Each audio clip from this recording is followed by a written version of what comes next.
Jeopardy! Viewers had a lot to say about the Thursday, July 3rd episode, particularly when it came to a specific question about Wheel of Fortune host Ryan Seacrest. Hello everyone, welcome to my channel. Please subscribe and keep watching for more details. The episode saw Jason Singer, a real estate agent from Portland, Maine, return to the Alex Trebek Stage looking for his third win.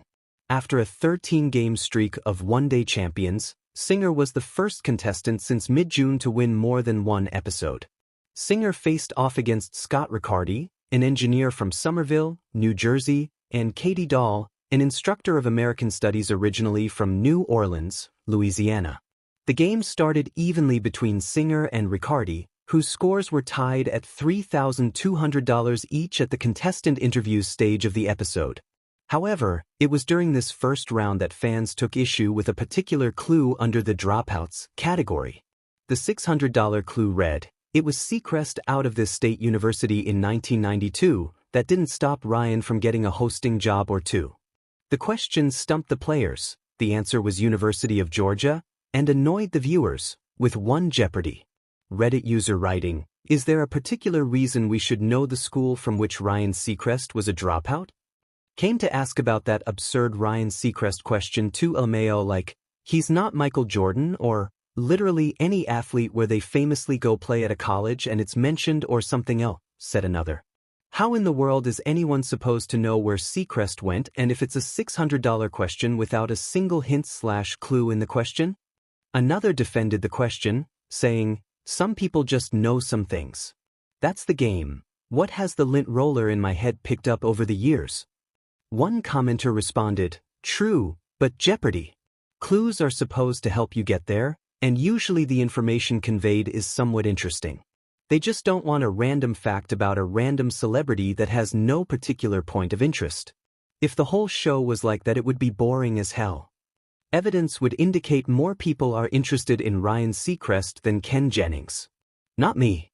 More other people," quipped another. Another said, "I guess no one here watches Wheel of Fortune? This isn't a remotely analogous example. Seacrest mentions he's from Georgia several times a week, on air. Ken doesn't personally inject himself into the show on anywhere close to this level. Is the Georgia thing an interesting factoid? Maybe not, but there's no question it's common knowledge for even the most casual viewer." Seacrest began hosting Wheel of Fortune last year following longtime host Pat Sajak's retirement. Wheel is Jeopardy's sister show and films in the studio next door, which is why some fans think the clue was included in the episode.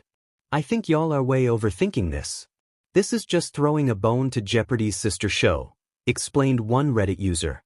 "A lot of people watch both J and WEF, and anyone who's been watching Wheel since Seacrest took over will instantly know about his Georgia connection. He talks about it all the time, and is constantly trash-talking with any contestant who comes from another SEC state." As for the rest of the episode, things remained close between Singer and Riccardi, with only $400 separating them going into Final Jeopardy! At the end of Double Jeopardy, Singer led with $17,000, while Riccardi followed closely behind with $16,600, and Doll trailed with $5,600.